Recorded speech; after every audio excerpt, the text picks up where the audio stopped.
Hello and welcome back to KXAM Plus. I'm your host, Esmeralda Zamora, and today is Wednesday, so of course we have our Kristen's Classroom segment with our meteorologist, Kristen Currie. Kristen, welcome back to KXAM Plus. How are you doing? Pretty good. Thanks for having me, Esme. It's been a very busy morning, but excited to get back into the groove of Kristen's Classroom. And this month has been extremely hot, so of course that has to be our topic for today, right? You know, it's been so different. I think different than what most people think of as July. And a lot of it was because of how we started the month with those Texas floods. So we're going to get into that as far as where this July stands. But as you mentioned, July is typically very hot, right? Yes. It's climatologically speaking, our second hottest month of the year. So I wanted to start with some of these very visual graphics that I absolutely love. And we've got a data reporter in-house, Christopher Adams. Awesome. I'm obsessed with data him. reporter. Yes, I know, because he's so good. First of all, he's got a background in meteorology. He was actually a meteorologist in Lubbock, Texas with me, different stations. But so he gets where my brain's at when it comes to wanting to know the numbers and wanting to see them visually. So these are visuals he made that are on our website, kxan.com. But I wanted to start with July, right? 7th month of the year. And as you can see, the hottest July temperature we've ever recorded, 110. And we did that twice, back in 2022 and 2018. But what I also think is pretty significant is we hit 109, so not too far from that 110. We also did that two other times in 2022. Now, it's not a surprise to, for a lot of people to think 2022 was one of our hottest summers on record. Yeah, I definitely remember 2022. Horrible. I mean, 2022 and 2023, some of the hottest summers on record. And you can see here that 108 we've had in 2023 twice, once in 2022. So we're coming off some very hot summers, very hot Julys in 23 and 22. And you can tell, obviously, by some of the hottest temperatures we've recorded. Look at the average. I mean, the average is 96.6. So we're easily running, 15 degrees hotter than normal on those days. But this is, I think, what surprises people, right? You think July, you think hot. Yeah. Look at some of the cold temperatures. Well, this July wasn't extremely hot to begin with. Yeah, you're exactly right. We haven't been the coldest July. We have been running cooler, but some of the coldest July temperatures we've recorded have been 50s and 60s. And what I think is really interesting is, so these are Camp Mabry numbers, downtown Austin. We saw some 50-degree readings in parts of our hill country this morning. This morning we're a little cool, but that's the hill country. What I'm showing you is Austin. But we've had mornings where we've woken up to lower 60s. And you can tell these are way back, 100 years ago, 1924, 1923, 1903. The most recent cool temperature we've had was in 2019 when our temperature dipped down to 63. That we're normally waking up to 70s, and we've seen a lot of that so far this month. But this morning has actually been one of the coolest mornings we've had in quite some time. Our temperature dipping down to 70 here in Austin. And the average is 75. Yes, which sounds crazy if you're not from here, right? People think like 75 degrees, that's a nice afternoon temperature, right?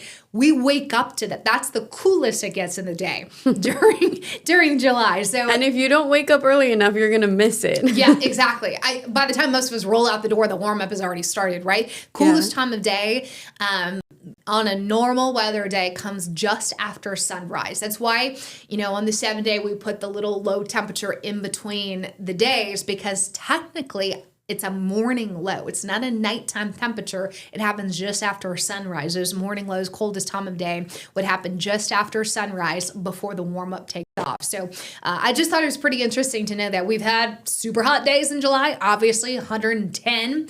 We've had super cool mornings in July with those upper 50s. Hottest temperature, in case you're curious, hottest temperature we've ever recorded in the city of Austin, 112. We did that once in August and once in September in years past.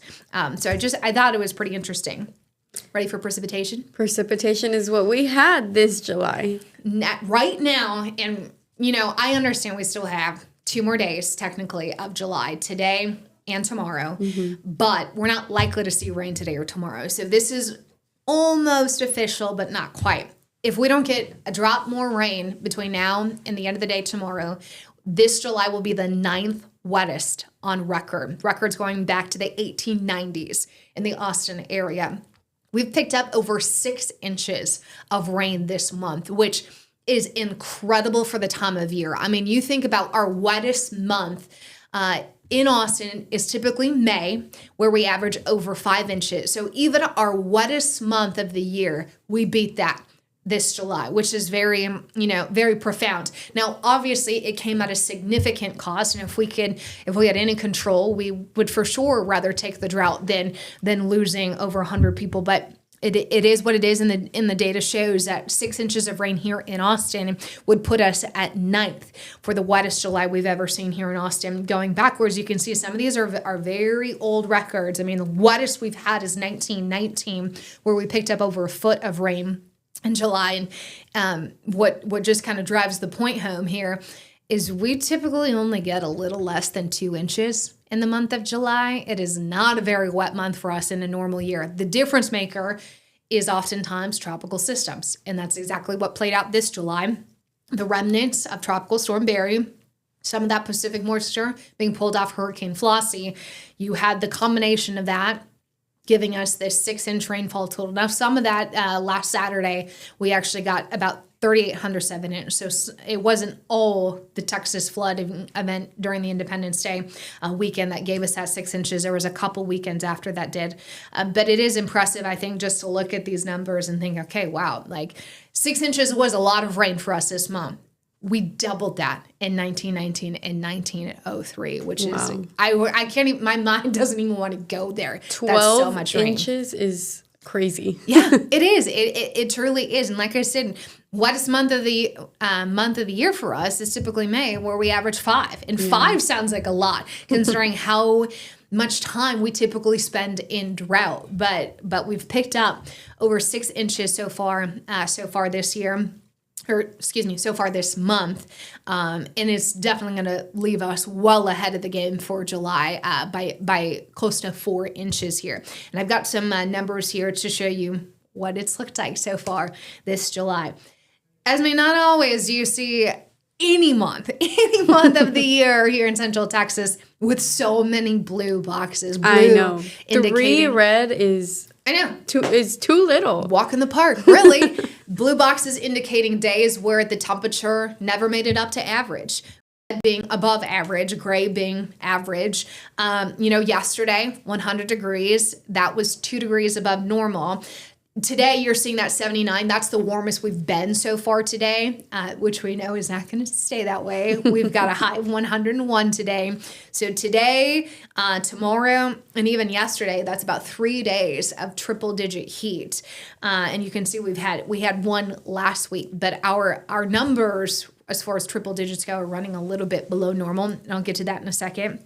Just want to talk about the rainfall, because I mentioned the fact that there was that one day last weekend where we did pick up close to half an inch, but most of the rain we've seen so far this month has come during the first week and a half of July. And it looks like we've had just a little bit of chances of rain or rainfall throughout every single weekend of this month, right? Yeah, that's a good point. It was interesting this past weekend. We had high temperatures hovering about 97, which was the hottest weekend so far this month, and people are thinking that's not that bad. No. Austin, Texas, end of July, high of 97. Like I just showed you, 2022, 2023, we would have loved to have those kind of temperatures and not the 108s, the 109s, or the 110s. So you're right, it has been a very, relatively speaking, as far as temperatures go, it has been very mild compared to what we're used to.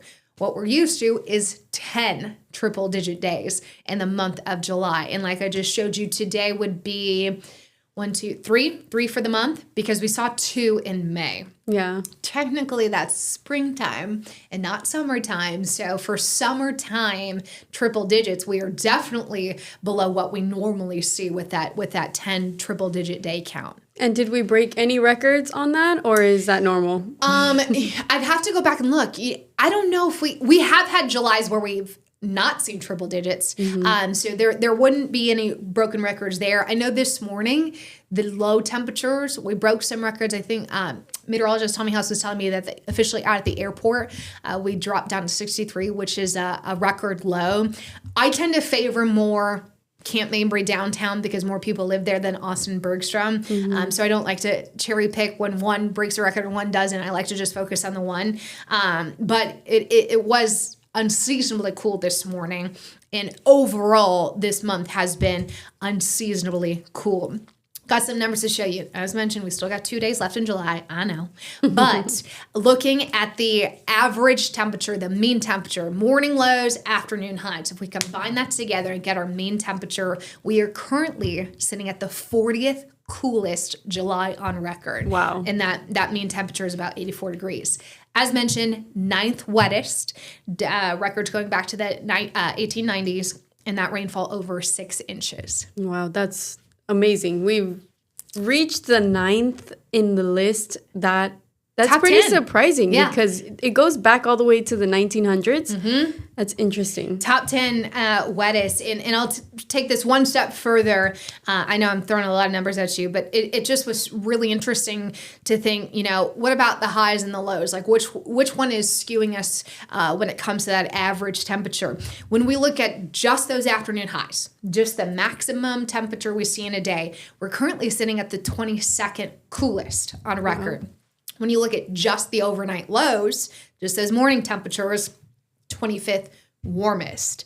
So overall, if we're in the top 50 coolest, you can clearly see it's those afternoon highs that are pulling that average down. It's not that the morning temperatures have been super off, although this morning was a little cool. It's those afternoon highs not reaching the upper 90s, not reaching those low 100s as often as we do. That's pulling that average temperature down and putting us in the top 50 coolest Julys we've ever had. Wow, that's awesome. I know that a lot of our viewers are going to want to know why we reached our 100-degree temperatures later in the month of July. Is there a reason behind that? Can you kind of explain that? The rain is what it was. So typically when we see heavy rainfall in the springtime, which we normally do during our severe weather season, like I mentioned, May, you put rain in the ground and that stays in the ground. And when we get into some of our warmer temperatures, the energy from the sun goes into heating the ground. Some of that energy gets pulled into evaporation, pulling the water out of the ground. And then the leftover energy goes from the ground heating the air right above it. That's how our temperatures warm during the day. Sun heats the ground heats the air right above it. So when you got water in the ground, some of that energy isn't getting put into warming the air right above it. Some of the energy gets put into evaporation. So the same process happens this July when we had a whole lot of water come down. Now that water's in the ground, and when we typically have a lot of dry ground to where not much of that energy is getting into evaporation and all of it's going into warming the air, that's when the temperatures skyrocket. But because you now have more evaporation, more than normal heat energy being pulled into evaporating the water in the ground, there's less of it being put to use to warm the air. So that has kept our temperatures on the slightly lower side. Now, as we go on further into summer, and less of that water is available for evaporation, more and more of it is going to be put into warming the air, and so the temperatures will climb up. But there is a delay. When you see a heavy rainfall event, there's going to be a delay in the heat that follows because some of that energy has got to go into evaporating the water first. So you said that the tropical storms were one of the reasons for all of the storms we saw here in Austin earlier this month. Does that mean that we're done with that, or are the chances in August still pretty high to see that? Yeah, so tropical systems, it's all based on, well, I shouldn't say all. There's a lot of different factors contributing to tropical storm formation. I mean, you've got these gigantic climate patterns, right? The Pacific decadal oscillation, the Atlantic multi-decadal oscillation, all sorts of different things.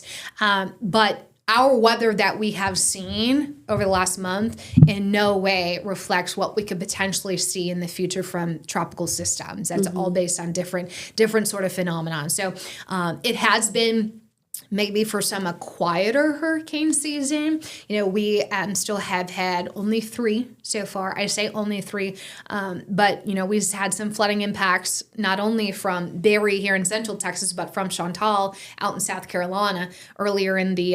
It was around the same time actually. It was that first part of this month, but we have not yet seen that 4th named storm of the season. We know that actually. I have a graphic that I can show you that I love. Let me see if I can quickly find it.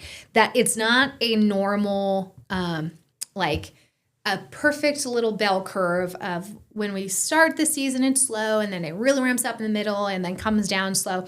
It's not like that for tropics. A lot of the activity is on the back end of the season. So let me see. Okay, here we go. And I show this a lot on air because I think it really, you see how it kind of starts really slow, really shallow, and then it ramps up as we get into September and October. I think technically speaking, September 10th is the middle part of our tropical season. That today line isn't updated. Obviously, we're a little closer to August 1st than we are in the middle of July, but we still got a long way to go when it comes to hurricane season. And so despite the fact that we have been hit hard by what was Tropical Storm Barry, we're not letting our guard down. We know that it could be another. We don't have anything in the Atlantic right now, which is very, very nice, but we know the Eastern Pacific and the Central Pacific is spitting out storms. The nice thing is they're moving the opposite direction from Texas, so we're not worried about them, but we are going to continue to watch for more activity as we get into the back end and more active part of the season for the Atlantic. And Kristen, that's not the only activity we're seeing out in the waters. You were tracking something in Hawaii. Can you tell us about that? This morning,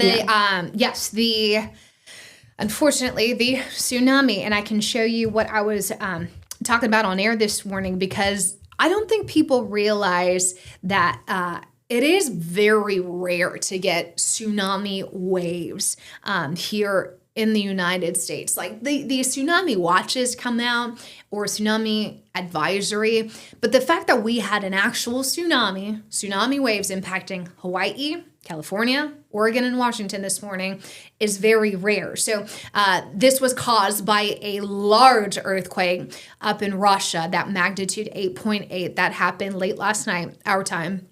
6th largest earthquake recorded in history. But if I show you, what some of the impacts are still, we have a tsunami advisory in place right now for the Hawaiian Islands. Overnight, that was a tsunami warning. Tsunami warnings for this case was waves of about 3 to 10 feet high above tide level.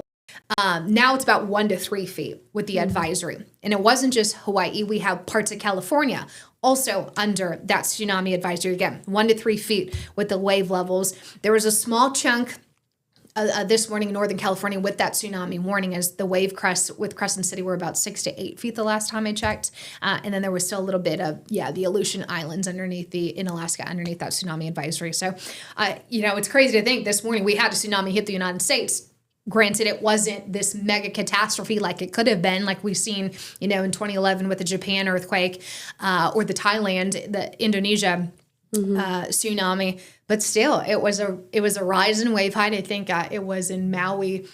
Waves the water receded 3 feet, and then you saw waves of 6 feet, the amplitude 6 feet. So that's a good 9-foot rise in the water, 9-foot waves coming in on shore. So inland flooding, some very erratic ocean currents right along the shore, rip currents, that kind of thing was still a concern. Wow. And can you kind of explain why that earthquake in Russia caused all of this to come near the coast of the United States? Yeah. So we actually talked about this every Wednesday. We do a First Warning Weather University lesson. Let me make sure the guys didn't change it yet. So when it comes to an earthquake, there's different types of earthquakes. The strike-slip earthquake is when the plate tectonics, the pieces of crust, both on land and ocean, surround our entire Earth, right? Those plate tectonics, when you have two plates come together and they just kind of slip against each other, that's called a strike-slip fault, that side-by-side movement. That's what we have in California. The San Andreas Fault is this side-by-side movement where the plates are just kind of rubbing back and forth. Well, rubbing one way, but you get what I mean. The normal fault is a slip up and down. So that would be when you have two plates coming together, but one kind of slips up or down, depending on which plate you're on. But usually it's up. this would be a normal fault. In Russia, where we have the North American plate and the Pacific plate meeting together, that's a reverse fault or a thrust fault. That means one of those plates is going up and over that other plate. And so that causes a displacement of water, and it can be large. And so once you have that jolt, that displacement of water, obviously those waves are going to go whatever direction of the plate going up on top. And so those go throughout the Pacific Basin, which we have Midway Islands, we've got Hawaii, we've got the West Coast on the eastern edge of the Pacific Basin. So it's just a transfer of energy with those waves from that fault, that earthquake, and the waves rippling out. Wow. Does that kind of make sense? Yeah. The breakdown and the hand movements. Yeah, that's what I had to do on TV because I'm like, how do I explain this? Because not every earthquake is going to cause a tsunami, right? These strike slip the San Andreas Fault. These ones don't have any displacement of water, whereas you could see that with a normal fault. You definitely see it more often than not with those thrust faults when one plate's going up and over. The plates are constantly moving around due to the magma underneath our crust. And so that's why we've got earthquakes, and that's why sometimes we have the mid-Atlantic rift. It's when plates are going opposite in the middle of the Atlantic down at the bottom of the ocean. You've got plates going opposite directions, and so new crust is being made with that magma coming up, cooling, and going out because those plates are getting farther and farther and farther apart. Yeah. Well, you're keeping track of this. Where can people stay up to date with more updates and information on the tsunamis? Yeah, absolutely. One of the last things I added here was Texas sits in the middle of a tectonic plate, so we don't have to worry about anything in the way of big tsunamis. Heaven forbid something would ever get this far inland. But when I'm in the classroom all the time, this is actually one of the most asked questions I get from kids. Yeah, I do remember you saying that was the question they ask, and you were like, we're not even near the water. No, like Central Texas has very little, if any, history with tsunamis. And technically, tsunamis are not a weather event. In no way is it truly correlated with weather, right? You're seeing it's more geology than anything else. But I will say that is one of the things I'm really grateful for is in college, I didn't get a major in meteorology. I majored in environmental science and had to take meteorology, geology, biology, chemistry. So I got a little dabble in each of the sciences. And I'm so glad because, fast forward 15 years later, here I am talking about geology on TV. So I have the background and I'm grateful to share it with anyone who's willing to listen and want to learn about it. But it was very interesting this morning having to go real back in my memories in college and think, okay, what are the different types of earthquakes? What are the ones associated with tsunamis? We've got details online, KCN.com, with all the updates. The worst is definitely behind us. I mean, most of those wave heights have come down considerably. The tsunami advisories we have left over, again, are just for 1 to 3 foot waves, which are manageable. Yeah. But I know that they've got those updates coming in on KXAN midday. So 11 a.m. newscast on now, but the noontime in addition to KXAN.com. Yes. And I'm sorry, I did change the subject. No, that's okay. We were talking about extreme July weather, and you have that article published on our website right now. What can you tell us that is in this article that people can read once they get on the homepage? Yeah, so you're going to find those visual graphics and a link back to even more of the July extremes, if you will. I kind of covered just the notables with the temperatures and the precipitation, but there's so much more on there as far as averages and precipitation, day extremes and such. So I encourage you to kind of play around, not only on this article, but also underneath the weather tab. You're going to find Christopher Adams. He's got an extreme recap for every single month. It is so valuable to have him on our team because I'm just kind of the megaphone, if you will, the mouthpiece for some of these graphs. But it's been something we've been talking about a lot. A lot of people are asking, is this normal for July? And the answer is no. We're typically much drier and hotter. So we'll get the final July readings again at the end of the day tomorrow. I know it's a little early talking about it, but it's just been something I've seen a lot online as far as that question goes. So I figure it'd be a good talking point for today's Kristen's Classroom. Yeah, it was great. Well, thank you for sharing all of this information with us. Again, that information is on our website, kxdn.com. You can find it on the homepage. Kristen's article is titled July Weather Extremes. Yes. Easy to simple. find. Yeah, easy to find. Well, thank you, Kristen. We will see you next Tuesday. Yep. For anyone who hasn't already done it, please download our KXAM Plus app anywhere you get your streams: Roku, Fire TV, Samsung, and Apple TV. Absolutely. Thank you. Of course.